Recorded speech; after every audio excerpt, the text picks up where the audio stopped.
မင်္ဂလာပါဗျာဒီနေ့ကျွန်တော်မြင်တွေ့ရတဲ့အကြောင်းအရာလေးကိုဒါဝေဖန်အကြံပြုမှာဖြစ်ပါတယ်ဒါအားလုံးเนาะဒါကျွန်တော်တို့အခု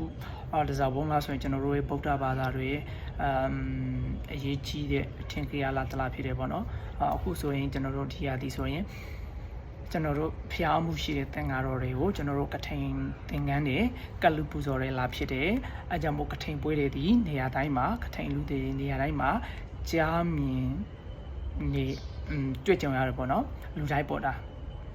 အဲဆိုကျွန်တော်တို့အဲ့ဒီကထိန်ပွဲကိုအကြောင်းပြုပြီးတော့ကျွန်တော်တို့မြင်တွေ့ရတာမသိတော်တဲ့တခုပေါ့နော်မသိတော်တဲ့အရာတခုမြင်တွေ့ရပါတယ်။ဘာလဲဆိုတော့ကထိန်ကိုအကြောင်းပြုပြီးတော့လူခံမှန်းတဲ့နေဆောက်တဲ့လမ်းဆောင်လမ်းခွာတွေမှာပေါ့နော်ဒါတချို့ဆိုရင်စိတ်ကားနင်းတဲ့ဦးလေးကြီးအဖွဲ့တွေနောက် carry ဆွဲတဲ့ carry သမားအဖွဲ့တွေtaxi ဆွဲရင်လည်း taxi သမားအုပ်စုတွေပေါ့နော်ဒါလမ်းဆောင်လမ်းခွာတွေမိပွိုက်တွေ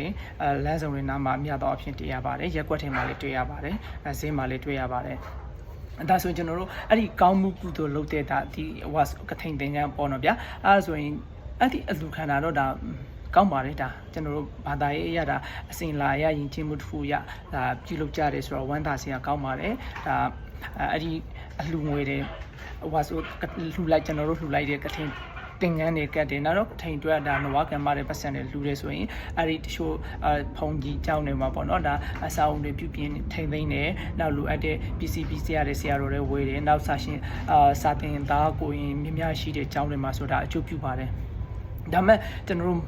လွေးမနေတာတခုတော့ရှိတယ်ပေါ့နော်ဘာလွေးမနေတာဆိုမြင်တာပေါ့အဲ့ဆိုအဲ့ဒီခုနောက်လိုပဲလမ်းဆောင်လမ်းခွာတဲ့နေရာတိုင်းမှာအလှခံကြတယ်ဆိုတော့ထက်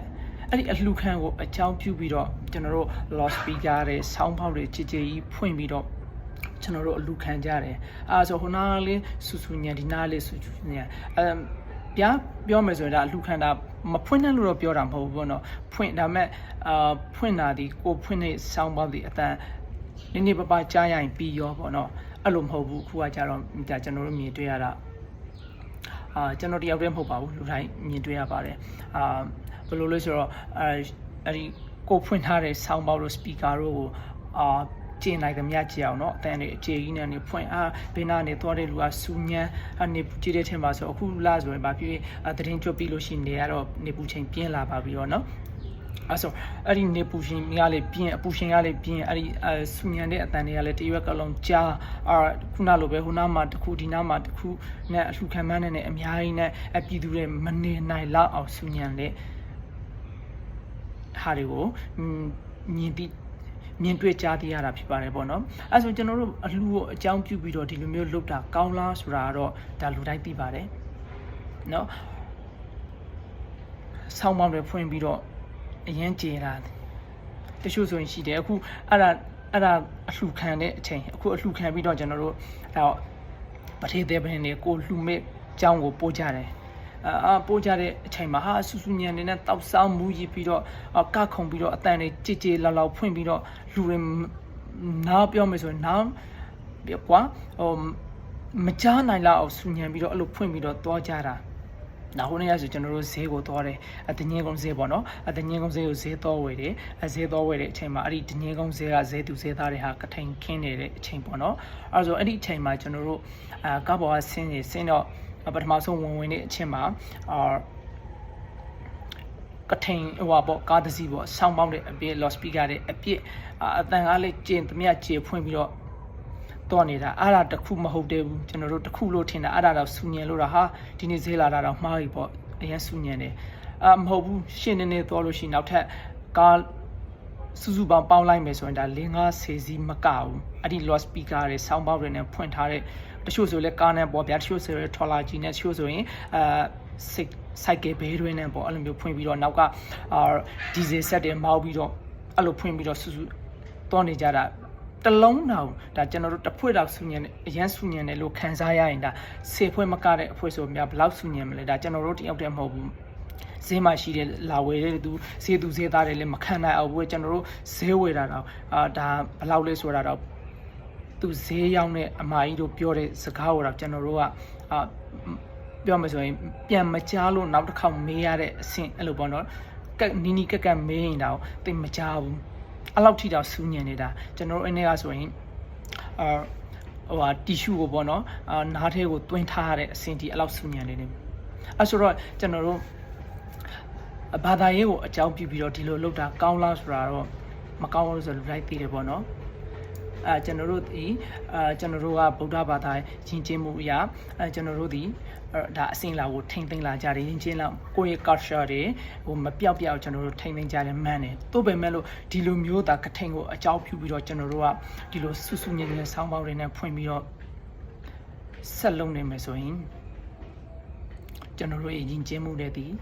ပြပြလာမယ်နောက်လာနောက်သားတွေကအခုလိုတူယူမားတွေဖြစ်လာမှာပါဒါကိုကျွန်တော်တို့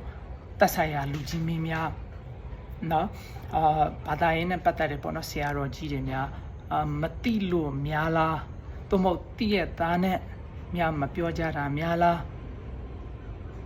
ဒါမှအဲ့လိုပြောလိုက်လို့ရှိရင်အเจ้าကိုကထိန်များမလာမှာစိုးလို့လားမပြောကြတာလားတော့ကျွန်တော်လည်းမသိဘူးပေါ့နော်ဗျာဒါတော့ကိုကဟိုအကြံပြုဝေဖန်တာတစ်ခုပဲရှိတယ်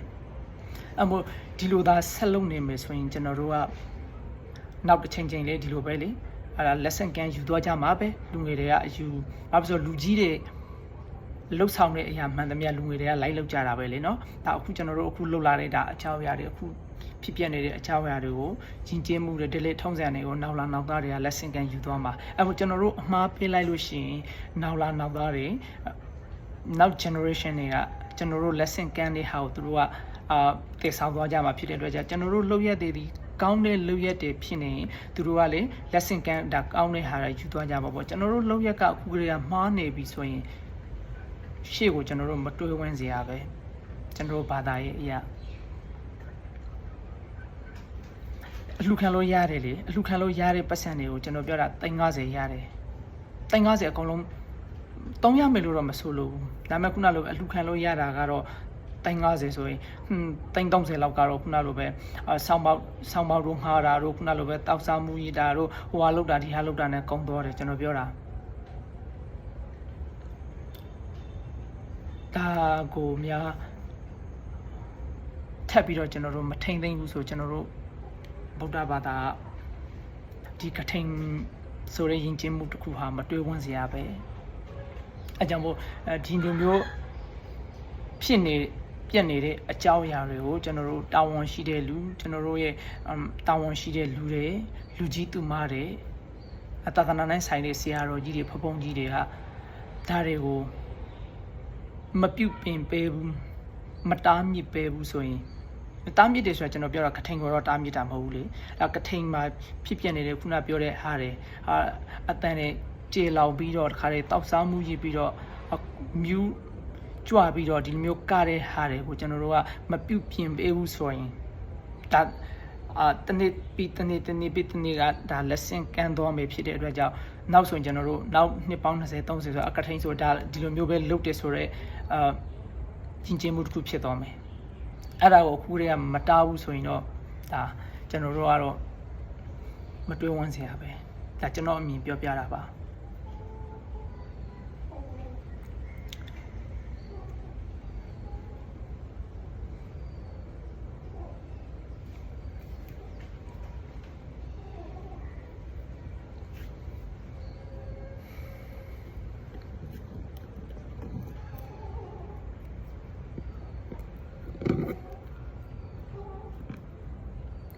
နောက်တစ်ခုရှိသေးတယ်ပေါ့နော်ဒါဟိုတလောတော့ကပုံမှန်တလဲမှာဒါကလပ်ထဲမှာ DJ တီးတဲ့ကောင်မလေးတယောက်ကဖျားတချင်းကိုဖွင့်လို့ဆိုပြီးတော့ဒါတရားဆိုပြီးတော့သူထောက်ကြနေလာတော့မသိဘူးပေါ့ဗျာနော်အဆိုခုဆိုရင်တော့မဟုတ်တော့ကျွန်တော်ပြောပြတာနော်ကိုအမြင်နဲ့ပြောပြတာဒါပေမဲ့အခုဆိုရင်ကြည့်ပါလားကျွန်တော်ဗုဒ္ဓဘာသာရေးကိုအကြောင်းပြုပြီးတော့ဟာတောက်စားမူကြီးကခုံနေကြတာဒါတွေကိုရောမသားကြဘူးလား